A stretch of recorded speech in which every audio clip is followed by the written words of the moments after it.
get messed up. Because I'm feeling right. Oh, it's all right. This is my better year. I know. Okay, everybody, we're gonna get started, so tone it down.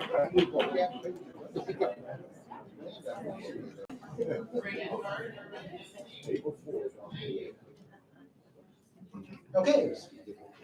Thank you all of you who stuck around for the beginning of the mayoral debate after the city council one that just finished. Again, I'm your moderator, Chris Kiergaard from the Dirksen Center. As with the council debate, candidates have randomly chosen their seating order and we will rotate who answers first.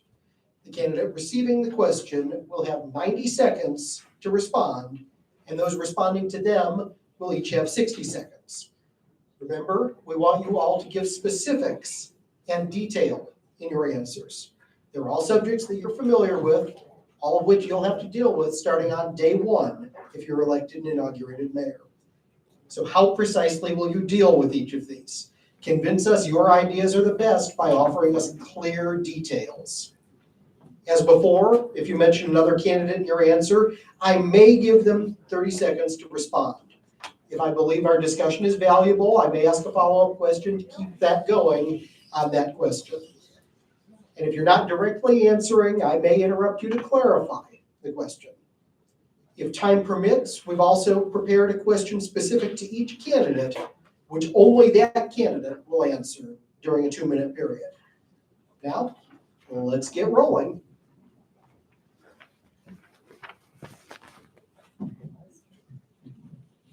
All right, we're going to begin and start with Dave Nutter. As you understand it, please describe the differing roles and responsibilities of a council member and a mayor. That's pretty easy. The mayor is the leader. The mayor is the one that sets the tone for the council. The mayor is the one that helps the city manager know what to do. The mayor and council needs to set a plan to make sure that there's accountability, responsibility, and that comes from leadership, and that's what I can provide.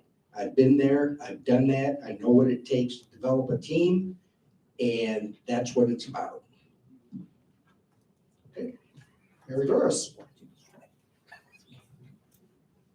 The mayor is truly the leader for the city. The mayor has to work very closely with a management form of government. That's what we have here. The council needs to work with the mayor, but it is the mayor that is the major leader of the city. Attitudes are contagious. When you have an outstanding attitude for your mayor, the rest of the city will follow. You have to collaborate, unify. That is one of the main things I believe that a mayor should do to pull our city together. Be a true leader. And Becky Cloyd. So the council is made up of 7 people. Is this on? No. Is this on? It is now. Okay, I can hear myself now. Okay, so the council is made up of 7 people, one of which is the mayor, and that is the position that we are vying for. I am currently acting as mayor pro tem, which is, in essence, all of the essential duties of the mayor. So I can tell you my duties are basically what I put into it. I put in time working with other community leaders, of which I have at least 4 other mayors in the area that are supporting me in this venture. They want me to work with them, and they are willing to work with me as I learn, and they want to support to help Pekin come to a higher level and to work through some of these issues that we have.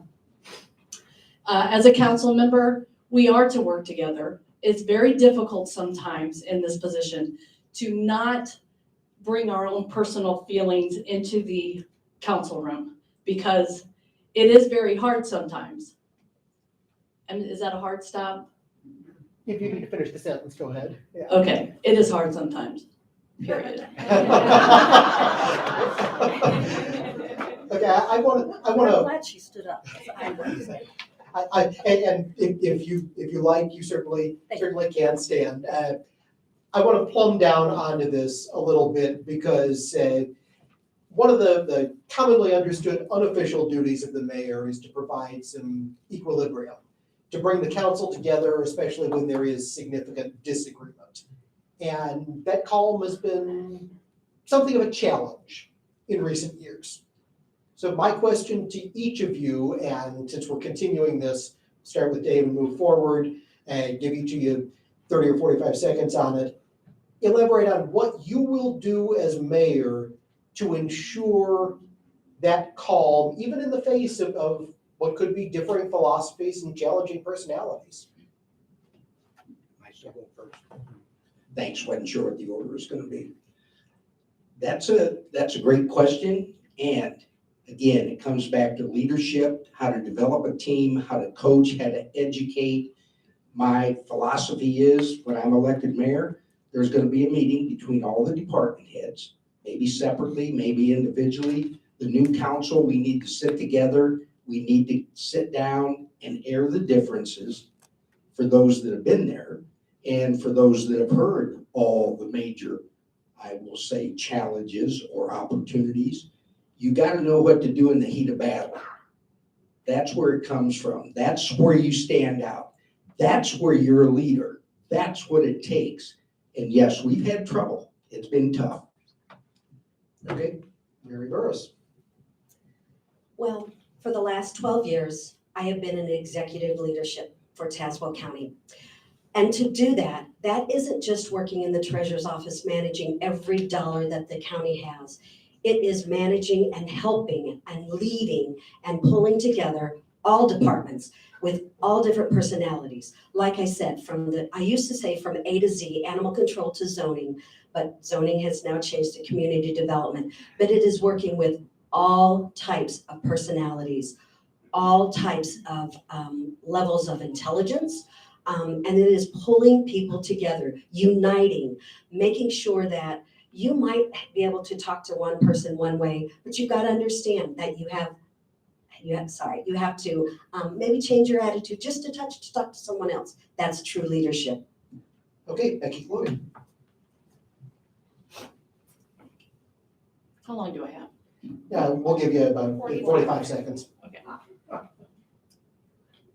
I'm currently working with council members now, but with this new potential group coming in, we have to remember that everyone needs to be reminded of what our purpose is.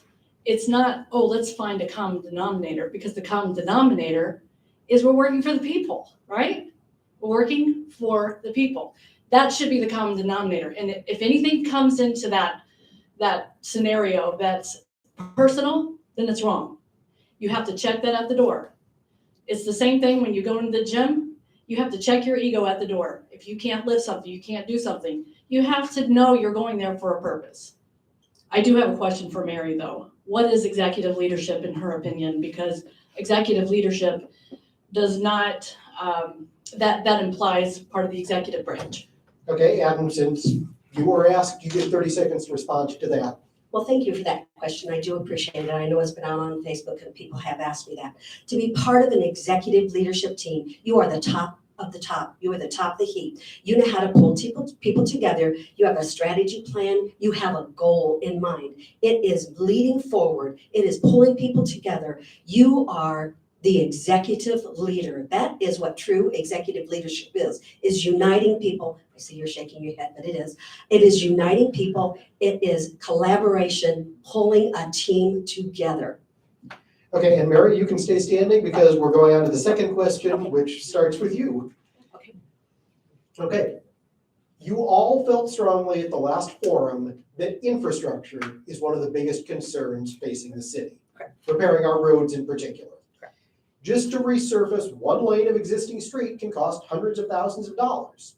So in short, you've got tens of millions of dollars more in needs than you have cash available to pay for them, even after the nearly $17 million that we're likely to spend on Court and Derby streets in the coming year's budget. So the question is, what specifically would you cut from other spending, or how specifically would you bring in more money to prioritize more road repairs and fund them over the long term? Okay, well, I'm gonna answer that in two different answers. First of all, you have to bring in more businesses. You have to be business friendly. We have to realize that our surrounding cities, they're a little bit more welcoming. We have to open arms, let up on some of the rules, fines, fees, regulations that we have here to welcome businesses. Bring in revenue the right way by building it up instead of taxing our way out of debt. Second thing I want to say is, I know from working at the county and knowing how revenue flows in, the personal property tax, the income tax, the sales tax, it was flowing in since COVID. It was over $7 million just for the county, that what we budgeted for in revenue. I know the city is over $4.5 million. Why, where is that 4.5? Why isn't some of that being used for some of these roads that, or maybe it is flagged for something? But I know the money is there and it wasn't budgeted, so there is extra money to get something done or pay down a pension debt. Okay, since you've got a little bit more time, I want you to clarify, what rules, fines, fees do we have here that they don't have in East Peoria or Morton or Washington? Okay, so I can't, I know I'm not gonna call it the right title, but I know 2 construction firms building homes that actually have left because they have said there's too many city codes, fines, or fees that they are implying on us that we can't even build a home here. And both of them have moved to Florida and building homes. Okay, but not to a neighboring community, not to a East Peoria, Morton, Washington. Well, I know these 2 individuals, you know, I'm not quite sure if they did go to a neighboring community or not. These 2 individuals I'm talking about went to Florida and are building homes down there because they said, you are running us out of the state of the city of Pekin. Becky Cloyd. If you would be so kind and clarify that question again. Okay, certainly, let me restate that for you. What specifically would you either cut from other spending, or how specifically would you bring in more money to prioritize more road repairs and fund them over the long term? Well, the beauty of that is that we've already begun that in the council. We've been doing the budget. We are currently discussing, and it looks as though we have a consensus within the council to take the TIP dollars along with the BDD and use that money specifically on infrastructure, because this way everybody benefits. It's not just this business that may or may not have gotten the TIP 2 times, 3 times at the exclusion of everybody else who needs it just as well, because they also pay taxes for that sort of thing. This is a beautiful thing right now with the council that we have, is that there's a consensus of let's fix our streets. Even if there's some disagreements, we can all agree that we need to fix our streets. They're terrible, but we have to fund those as well. And I heard a lot of people talking about grants and let's chase after grants. Y'all, we cannot spend our days chasing after grants. We need to be financially solvent. And if we can't do that, and we're always chasing after grants, we're going to dissolve, in my opinion. Okay, so over the long term, you would continue to use TIF and BDD money for funding roads every year going forward? Currently, we would need to use that until we can find another revenue stream. We are also going through the budget now to where we are making cuts accordingly. And it might be 40,000 here or 50,000 here, but those cuts add up. Those 2 numbers alone are 90,000. Right, and the engineering on Derby Street alone is more than 400,000, right? It's very expensive, yes. But that is the next project. Court Street, Derby, simultaneously being done. We still are looking for the funding for that, because the last funding that we had, that we were told was $20 million in a grant, is non-existent. So we have to find that money. It's a tough decision. That's the tough decisions we have to make as council members and as a mayor. Okay, Dave, you weren't directly referred to, so I'm going to move on to Dave and let him answer. Well, I guess I got to stand up now, so that's. I want to clarify something. The $20 million was not a grant. It was a budget in the state budget that never got allocated to the next level. It stopped. So I've been working with that for over a year, saying, what's your plan if you don't get it? Well, guess what? We didn't get it and we have no plan. That's part of the problem. I want to follow up on that real Okay. quick. Is it still in the capital budget, but it has not yet been allocated? I'm not sure. I don't believe so, but I haven't got the feedback that it's in or out. Okay, go on with the rest of your Okay. answer. As far as the roads go, we're just preliminarily in the budget. There's $11 million out there that we're gonna be doing some reallocation for the roads. That came from ARPA money, and I almost even hate to say the word, because that's another hot topic. So we're looking at how to divide that up. There's a project downtown that's $3 million. Right now, that's in the red. We gotta find $3 million. As Councilmember Hill said, we brought up some things with recycling. That needs to be reviewed. Everything needs to be reviewed. Here's the key nobody says. How about revenue? Where's the lost revenue? It's out there. I looked at some today and I about fell over. So it's out there to be found. Okay, so how about over the long term? Beyond this budget cycle, where are you gonna find the money to keep this going? Because we got a lot more problems than we can fix in 1 year. Absolutely. That's why you have to have a plan. You have to have a plan on So how you're what's gonna the get. plan? The plan is we're gonna have to hire somebody possibly to look for grants. That's only one source. We gotta get with the legislature. We gotta spell out what we wanna do, why we wanna do it, and when we wanna do it. 5 years to build a road. 5 years from start to finish. That's a long time. If you don't have a 5-year plan, you're going nowhere, so. Oh, okay, Mary, it looked like you wanted to add on. I'm gonna give everybody another 30 seconds if you want to This make will only take one me- additional point on this. This will only take me 30 seconds. So I did talk to our new Senator, Neil Anderson. I did speak to our new representative, Senator Weaver, Weaver. And I had someone else follow up with Kaler on this $20 million. It is still in the budget for the state. It has not been allocated anywhere else. They are working on it. With the redistricting and Kaler being shipped to a different division. He didn't follow up with it, the new ones haven't, but they are working on it as of today. Okay, Becky, do you want to add anything on infrastructure and funding?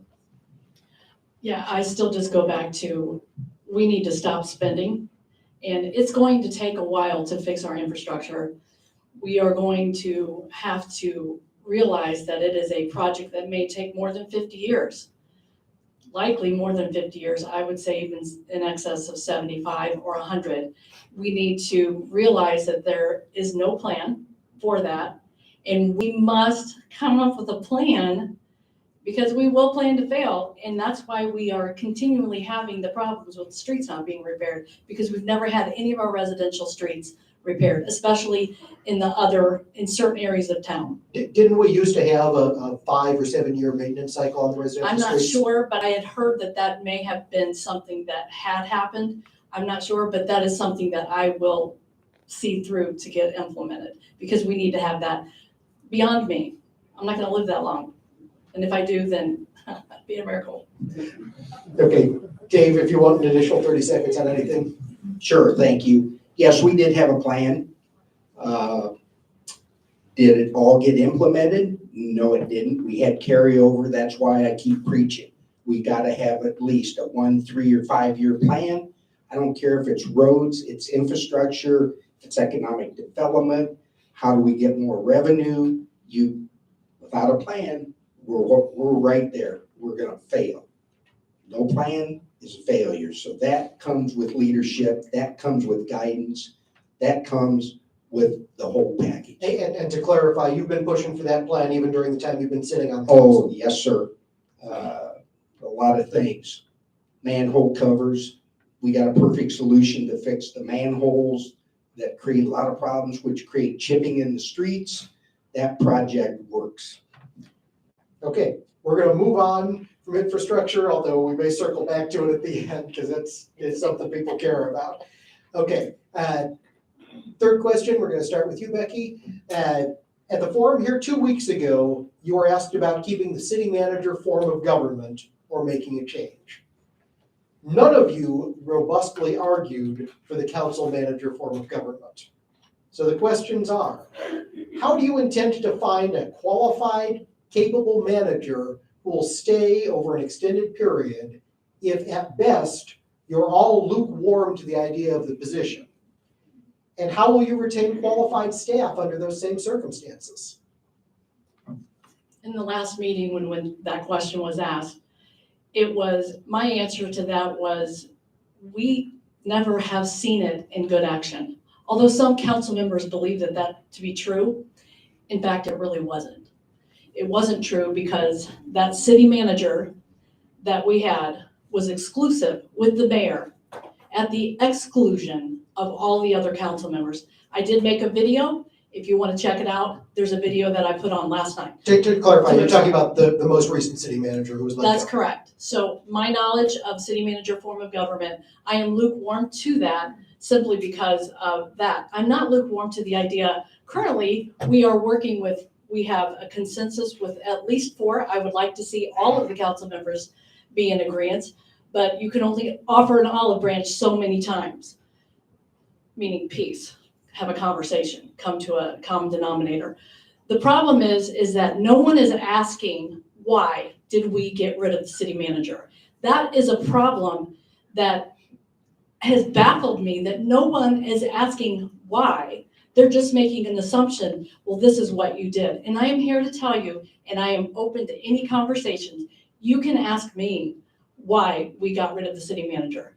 But I do believe, in answer to your question, that we can find a city manager. Currently very impressed with the interim that we have now. We are going very slow though, and we are making sure that we do the right thing, that we don't have a regret. And there are a lot of questions. They need to be somebody that has a personality. They need to be somebody that can be interpersonal. And I don't just mean personal, but interpersonal, where they can carry on a conversation and lead. Okay, Dave. The city manager, we've gone and looked, 55 to 60 resumes for a city manager. Out of those 55, we found one. Was gonna make an offer, person had already taken the job. We've been into this for 3 or 4 months. The average city managers in these resumes, 2.5 to 3 years. That's as long as they stay. It's tough. And we've had the other side, there's a few that are 20, 25 years. They applied, but I'm not sure that's a perfect fit. Some met qualifications, some didn't. So we've got to do another search somehow. We've got a few more candidates, but again, we got to have a plan. But how do you create the conditions that are going to make them want to stay if y'all aren't even sure you like the council manager form of government? Well, I'd like to stick with what it is because I've had conversations with some of the mayors, not just locally, but beyond that. And it's the case, it all depends on the individual in the position that's going to manage a department or departments. And you got to have that dedication and devotion for it. You've got to understand, you've got to learn, you got to be educated. Yep.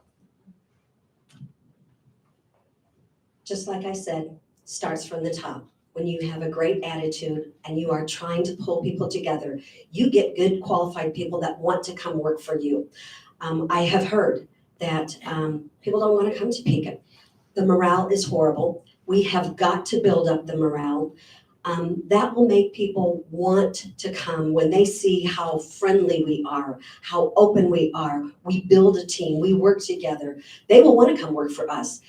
If we go through GovHR, I believe is what it's called, they have good people that they send for us. They came at the county. Along with, we get an HR director within our city. That person should be part of picking a new city manager as well. Are they going to come though, if you are committed to keeping that form of government? Their job might be eliminated. As far as a city manager? Yeah. I understand that, and it is tough, but you have to make them want to stay, make them want to come, and that it comes from attitude on how you are pulling people together. You have to make them feel welcome. make them feel like good pats on the back go a long, long way. You have to make them help us build a team. You build a team, we will ask you to stay. Okay, moving on to question number 4, so we're gonna cycle back to Dave. All right. Pekin's population shrank some 7%, or about 3,000 people, between 2010 and 2020. That loss, of course, spreads the overall tax burden among fewer people, essentially raising the share of taxes each resident pays to cover required services and to keep the city functioning. So the question, what would you do to encourage more people to move here, thus expanding the tax base? And before all of you answer, I want to offer one more caution. If your answer includes lowering taxes to be competitive with neighboring communities, you got to also tell me where you're going to make up the lost revenue. That'd be about $2 million to the general fund if you cut our property taxes here to the level of Morton's municipal property taxes. So the question is, The question is, what would you do to encourage more people to move here, expanding the tax base? you gotta sell the town, you gotta sell the parks, you gotta sell the schools, you gotta sell the businesses that are here, large or small, whether they're the big box stores, which we don't have very many of them anymore. One thing you have to remember also, it can take up to 2 to 3 years to get a business in here. And we're working on some right now. Can't divulge what it is, but they're coming. Are they the biggie? Nope, they aren't. But every empty building you fill, the assessed value of that property is gonna go up. So any empty things out in the mall area that you fill up, that increases the revenue source. More real estate taxes, more sales tax. So promote the city with what's our best asset? Our people. Our people are the best asset. Safety, security, we've got that. We've got the best fire department, the best police department around here. Crime rate is minimal. EMS service, top notch, no doubt about it. So those are assets that we need to sell to bring people into town. Regarding homes, the 17 number is alarming. I didn't know it was that low, but we've got houses that can be improved. You gotta take pride in ownership. You have to update your property. You gotta make it look good. So there you come up with an increased assessed value because your property is worth more now. So, thank you. All right, that was almost kind of a Mary. two-part. I'd like for you to say Yeah, that, yeah. let me restate both of these. Yeah. And what would you do to encourage more people to move here, thus expanding the tax base, spreading out the burden? And if part of your solution involves lowering our property taxes to make it more appealing, you also got to tell me how you would make up the lost revenue from that in the short term. Okay. That'd be like $2 million if you're going to drop our property tax to Morton's rate. So we have to learn how to bring businesses and people here by being business friendly. And when I say be business friendly, I mean it. We have to get out, work with the Chamber of Commerce. What kind of incentive can we pull people together? Can we make them want to come to Pekin? We have beautiful parks. As he stated, I stated it the very first time. Our safety is outstanding. We have an outstanding police department, outstanding fire department. Surrounding cities want what we have. So it's not our safety. It is not our schools. We have great schools here, beautiful parks. We need to sell our city. We need to sell our city when we bring morale up at City Hall, those people would want to sell our city as well. We have to open our arms and be more welcoming. Diversity would be one thing. When you, anyway, that would be one way. And no, not cut the You property tax. can finish that thought, one stop. That's So that's not hard. Diversity, when you open your eyes to somebody else's thoughts, feelings, you are welcoming and you are, you're becoming smart because you are seeing it through someone else's eyes that this city can grow if we would only listen to someone else's diversity opinion. Okay, Becky. Okay, so I printed off several of my tax statements. First of all, our property taxes, I'm not sure if everybody has that, but for my district or where I live, I have 9 taxing bodies, 9. And I just looked through, it's very small print, and I don't have my readers on, so I'm gonna pull it out here. But I have one from 2017. I'm just gonna go through the list of what I pay personally, the city of Pekin, every year. Out of my tax bill of $4,800 from 2018, I pay $666. That wasn't a good year. Okay, the next one, 2019, my tax bill, $4,900. My amount I paid to the city of Pekin, $684. 2020, my tax bill jumped up to $5,300. I'm now paying $614. Do you hear that? The city of Pekin charges less. We charged less in 2020. We are now in, this is my 2021 bill.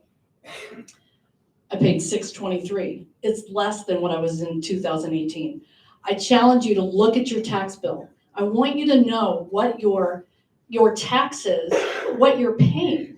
That amount that you're paying in property taxes is minimal to the city of Pekin. And we're trying to use that minimal amount to pay for roads and all of these. Most of the bill goes to the schools. Okay, but what are you going to do to encourage more people to move here?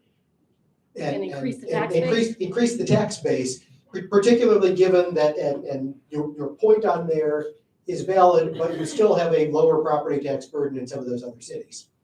Okay, I can concur with that. I honestly think it'd be a great idea to visit potentially annexing, some people may cringe on that, but annexing some of the surrounding communities or locations that we have in the city of Pekin that's not technically in the city of Pekin. That would increase our tax base. We would have more people that way. For example, right out there on Lake Garland, we have several houses out there that are not in the city, or out there on Audubon that are not in the city. As far as getting people to come in, I do believe we have a housing shortage, and not just a housing shortage, but there's a financial burden because I believe we're in a recession right now. Okay. Let us go ahead and move on. Mary, this next one begins with you. City sales tax revenues have dropped in recent years compared to many of our neighbors, even before COVID, with East Peoria outpacing Pekin despite having 1/3 fewer people.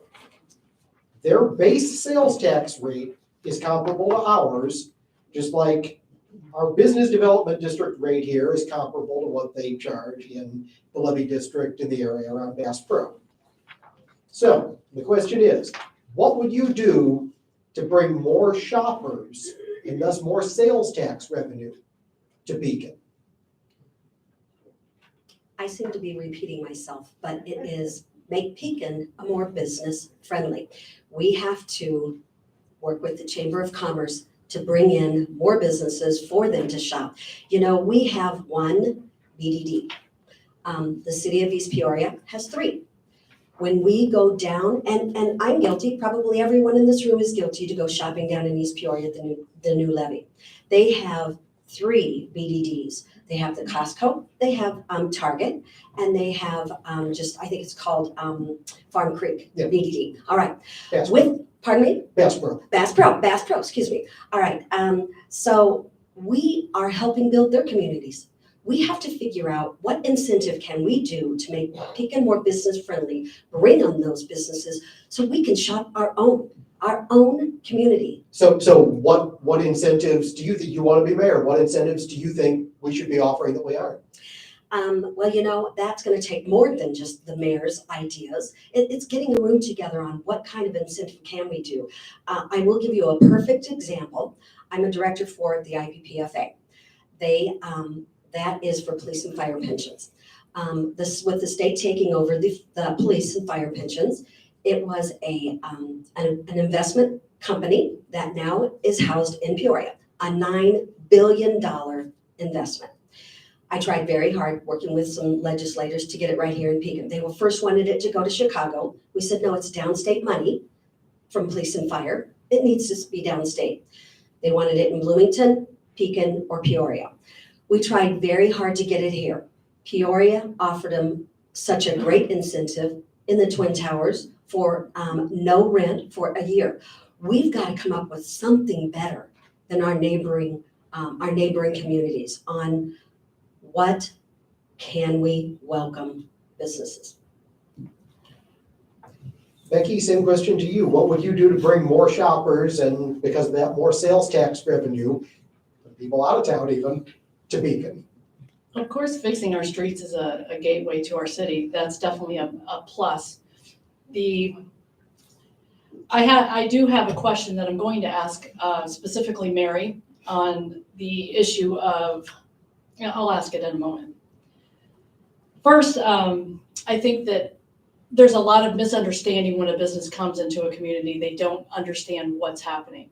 There is a good program that East Peoria currently does, and I think it's helped their community to be able, their business community, and that is the First Steps program. When they come in and you start a business, you meet with everyone that you will possibly need to meet with in the city, and they will tell you what's expected of you. That's an excellent idea. It's an easy thing to implement, and that is one thing that we should implement into the city of Pekin. Because sometimes it's not because we're not business friendly, it's because people don't understand what they're doing. It could be they're an entrepreneur, the first time they've ever opened a business, they don't know. This is just a way of educating. It's the same thing that I'm trying to do now, is to educate. So that is the one thing that we can do. We also are a community that has a business coming in right now. I did a video on fish and the carp. Let's just call it Kopi. And Source is actually coming to Pekin. They're going to provide 100 jobs. That's excellent, 100 jobs. That means more people in the community. So that's how you stipulate. Okay, Dave. But I didn't get to my question. I'm sorry, we may go one more round on it. We got to do a brainstorming session. We got to get some business leaders, city leaders, the chamber involved in how to incentivize Pekin. It takes a lot to bring a business, no matter whether it's East Peoria, Morton, or whatever. You want to be mayor, what are your ideas? I just told you, we're going to sit down and brainstorm. How do we get that revenue? What do you bring to that table though with your ideas? With my ideas, well, behind the scenes, I've already been working on 3 businesses. Can't make it public for obvious reasons, but it takes a lot to explain. I want to open a new business, and I'll use a real life example. There's a business tried to open downtown. Unfortunately, the contractor they hired didn't get any permits. Everybody complains about permits. Well, it got shut down. Shut down because there was no comprehensive plan when I open a business. Hey, I got a business plan. What am I expected to do? We need that comprehensive plan. We tried to get that for 2 years and it hasn't happened. Goes back to goals, objectives, and accountability. So I would start with picking everybody's brain. I bet at least 3 people out here have friends that have businesses that maybe like to open Pekin. Let's figure out what it is. Let's do that. Okay, well, I have good news, everybody. We're going to stay on the topic of economic development. So, Becky, if you want to give Mary 30 seconds to respond to a question there, you're welcome to. You are starting with this one with 90 seconds to this question. Okay. Adding to other recent staff departures, Pekin's contracted economic development director just announced he's leaving. The question to you is, what's your vision for economic development, broadly speaking? Does the city need to make better use of the Regional Economic Development Council? Do we need to invest in a full-time employee or department? With either of those, where do the funds come from for those? And what's our return on investment going to be from that? You really ask a lot of questions. That's like, I gotta make sure I compartmentalize those. But I'm gonna start with the first question. You asked about our economic development director. Strategy, yeah. Well, our director, he left. I'm gonna go ahead and dispel some rumors that's already been said this evening. absolutely, the reason we have a skeletal staff is not because they loved the city manager and they took off because he was gone. I'm gonna tell you the truth, and I will tell you without any hesitation, that is not why our economic development coordinator left. I'm gonna tell you why. Because we pay $90,000 a year for a 3 days a week job. And that's asinine. That is not a good sense of money, and he did not want to stay and not be paid that full amount. So with that out of the way, now we can move on to the next part. So I am all for economic development. We actually are currently seeking an economic development director. The job was supposed to be posted today. So if you know of anybody who would like to have a job in this and would love to partner with the city of Pekin, let them go to the website and check it out, because we do need economic development. And it is going to be a 5-day-a-week job, and it is not going to be $90,000, just saying. So what's the rest of the question? It was, do you believe that we need to invest more in the Regional Economic Development Council, or have a full-time employee and department here handling it? And where do the funds come from for it? Well, I think we definitely have the interest. We definitely have investors. We definitely have great real estate agents. We have people who know the business. But what we've had in the past with the city of Pekin is all of these people within the umbrella of Pekin. You have this entity that's working against this entity, although they're vying for the same thing, but you can't share resources or tear apart resources without coming together with a unified front. And that's the problem, is we don't have the comprehensive plan. We don't have a conceptual plan. We have no strategic plan. That must be done. That was on the agenda to start when Rother was still here, the former city manager. And it will be something that will begin after this election cycle. Okay, Dave. We, as a city, I will say, pay an economic development regional council. We have got one response out of 100 inquiries to Pekin. 1 out of 100. And they didn't follow up. They didn't even give any feedback. The EDC didn't, or the company didn't? No, the company didn't respond through the chain of command. So we know, where were our successes? Where was our failure? What do we need to do different next time this happens? I want to bring up a point similar to what Becky did. Nothing in the past is going to fix it. The past is the past. We need to move forward. We need to be progressive. We need to be proactive. We're learning from our mistakes. We need a devoted, full-time economic development person that knows how this city works, knows where the businesses are, and know how they operate. The other fact is, one more thing, we need to talk to the businesses we already have. They've got contacts, so. Okay, I want to follow up real quick Okay. with that position that's being posted, and I'll give Becky a short answer Sure. on this too if you need, and Mary as well. Is the salary we're offering for that competitive with others in the region? I don't know what the salary is. I haven't seen it. I haven't looked at what the posting says. It's not only salary, but what's the qualifications, what's the requirements, what's your experience level. I don't know what the salary is. And that's gonna have to go in the budget. Okay, and real quickly, Becky, if you can answer that, if you believe the salary is competitive with what others are paying the region to do It that. depends on the quality, the qualification as a candidate. In any job, you start at the base rate, whatever that is, and then based on the candidate, they would be offered that. But I can tell you, 3 days a week at 90,000 is astronomical. Mary, I'm gonna let you answer the whole whack at once. Okay, let's see if I can remember all this, because we were kind of all over the table.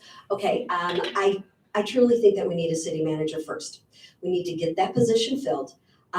If the economic development director has been posted, we certainly need to fill that as well. We need to get these positions filled. Like I've talked to some people, they're doing 2 and 3 jobs. Here we have a finance director, that's a treasurer, that's now doing our manager interim. That's a lot of work for one person. We need to get these positions filled, and we need to have a strategic plan. There is no goal. We need to have a goal for 5 years, 10 years, 15 years out there. We need to stop looking back, move forward, focus on moving this city forward, get those positions filled, all work together, unified to pull us and make a more happier Pekin, a more friendlier Pekin. Okay, we are going back to Debbie for the next question, and we're going to talk a little bit about downtown. We've spent a lot of effort, a lot of emotional energy over the past couple of months talking about the future of the Tobin and arcade buildings downtown. During the same time period, after all of you declared that you were running, the city got the results of the $14,250 downtown revitalization study, the reader study. You've had the chance to see it through public presentation at the January 23rd council meeting, but we haven't seen any action on it since. So the question is this: tell us what specific parts of that study you support, if any, and what your plans are for implementing it. I've read the plan. It all comes down to money. That study wants to allocate $500,000 a year for the next 3 to 5 years, let's say, out of TIF funds. Right now, as we sit as a council, we don't know how much money is available at the end of the year for TIF funding. So with that said, the overall plan that's in there, I don't see how we can do it with not knowing where the money is. There's some simple things in there you can do. There's signage. We can go out and do signage for not free, but a little bit of money. We can clean up the sidewalks. We've got a downtown plan that involves Court Street for remilling, redoing the streets, redoing the ADA ramps. So let's spend that money on the streets and the infrastructure. See what we have left, and then let's take a look at that plan. Plan at $500,000 personally, I don't see it's doable. Money's not there right now. Don't we have pretty much a good idea from year to year in the budget of what's in the TIF? We know what comes in the TIF, about 1.3, 1.4 million. BDD is about 3.5. Again, depends on sales. So we've already allocated money from the previous year to this year, and we're waiting to total that number up. We may have allocated, let's say, 200,000. That's for this year. So we gotta find the balance. Okay. I know this was for downtown, but I want you to repeat the Yeah, full question again. It was Okay, so lengthy. we got the results earlier this year, publicly presented in January of the downtown revitalization study. And you've had the chance, along with everybody else, to become aware of that. What specific parts of that study do you support, if any of them? And what are your plans for implementing any of those parts that you support? Well, I do support it. I went on the tour. It was a very cold day, but I went on the tour. It was very cold. I know some people in this room will probably think you can't spend that kind of money. You do have to spend a little money to get something back. One thing that was brought up is, here's these flower pots. We've got to get them off of there because the ADA they wasn't wide enough. What is wrong? Any downtown business that have beautiful flowers that are hanging from their lampposts, that's one simple beautification that we could do. It's just, I totally agree with all of, it was Mr. Reader. He did it in Havana. Havana is now thriving. You have to do this if you want a thriving community. You do have to spend a little money to get something back. So I agree with him. Okay, and Becky? Honestly, I was all for having the strategic plan done or that downtown revitalization plan done. But more than that, I really want to see you, the residents of Pekin. I want you to look at it. I want you to say, yeah, that's what we want. Not because we're up here making the decision. That's what's happened in the past. We're going to repeat the same thing over and over again with expecting different results, insanity's definition, if we don't do things different. We have to do things different. How do we do that? I'm glad you asked. We do it by having a planning session that involves the community. Let you look at the plan. Is that something you think we should be spending money on? If it's not, then we won't do it. You do understand that you, as a citizen, are the boss and should be the boss. We're just doing what you want to do. If that's something you wish to do, then let us know, and we'll try to make that work. Is the plan available up on the website right now, on the city website? I don't believe so. Our website is lacking. Why can't we get it up on the website? That's a great question. And we can. We will. We can do that. Okay, and we are going to close with one final question, and we're gonna start with Mary on it. And there's been some discussion during the campaign about whether the city should ask voters to consider rescinding our home rule powers. The concerns with this should be fairly evident. Non-home rule cities may be subject to more state mandates, and they'd lose some taxing authority. Taxes that home rule cities can choose whether or not to implement and can lower if they see fit.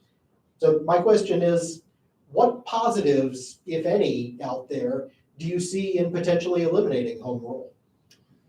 Well, I'm for home rule. I would not eliminate it because look at our state. Look at the shape that our state is in. We want the state to tell our city one more thing to do. So I don't really feel that there would be a lot of positives with eliminating the home rule. The home rule gives us the power to rule our city the way that we feel best. So I don't feel that there would be a positive on eliminating the home rule. Was that all of the question? Yeah. Well, Becky, to you. So was this your last question? It is, yeah. Really, this is the last question, it was on home rule? Well, I feel like It is, unfortunately. There may be some follow-ups that we can get to, if there's time. Okay. Oh, I'm not bashing you, but really, I thought it would be an out of the ballpark question, but home rule, okay. Home run? Okay, I'm just kidding. Playing on the, never mind. So home rule, I think it's a good thing to have when done in the right way.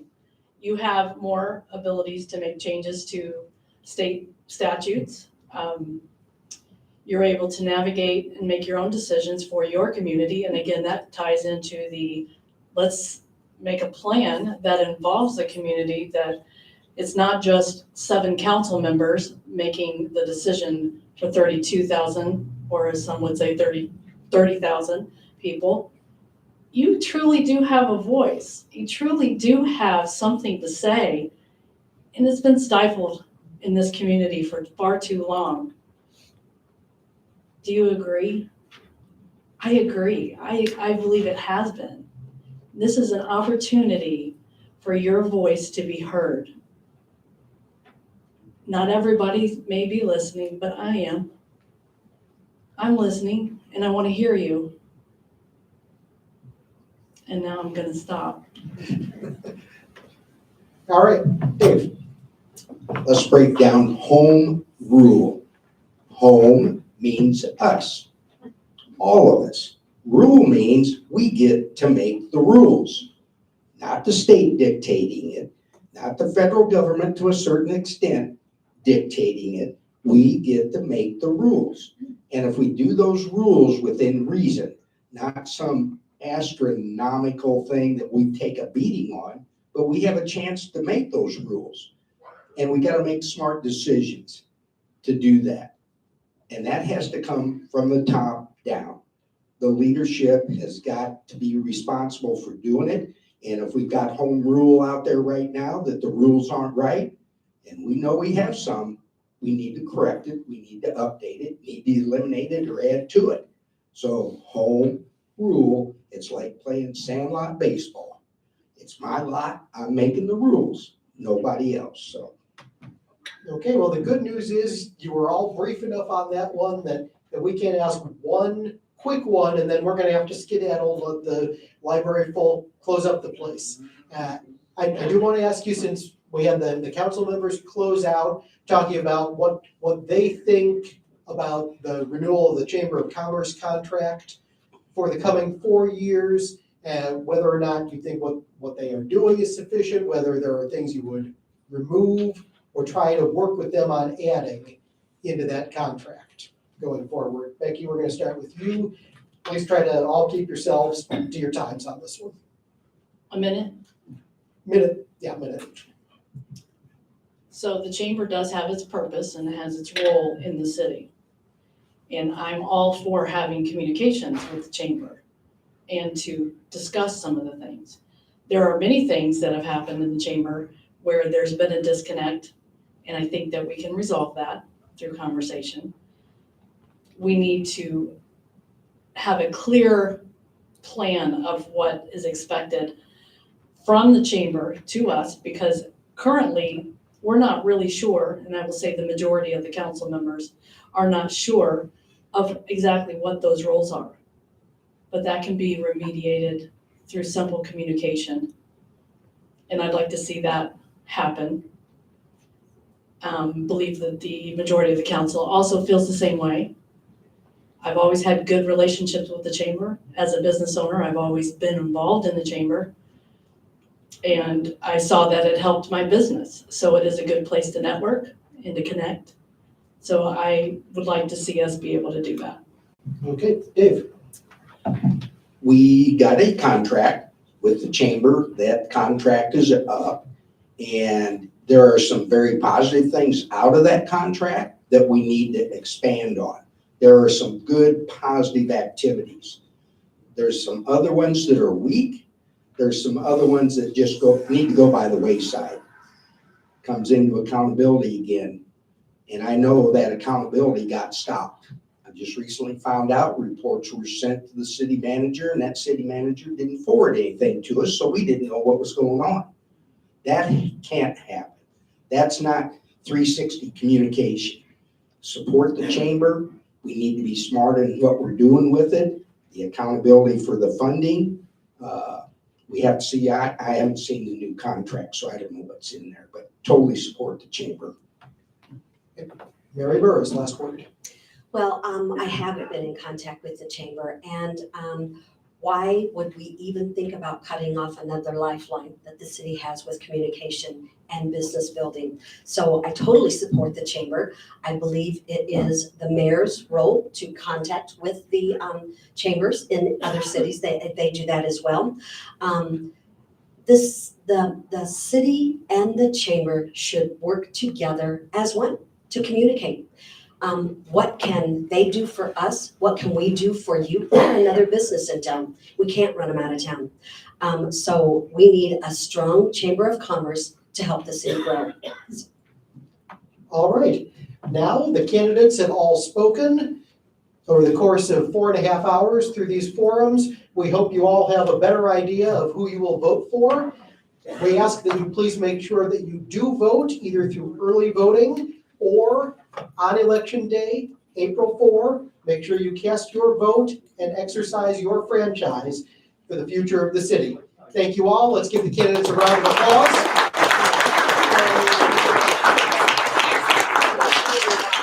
And if you have any follow-ups, please try to corral the candidates either after this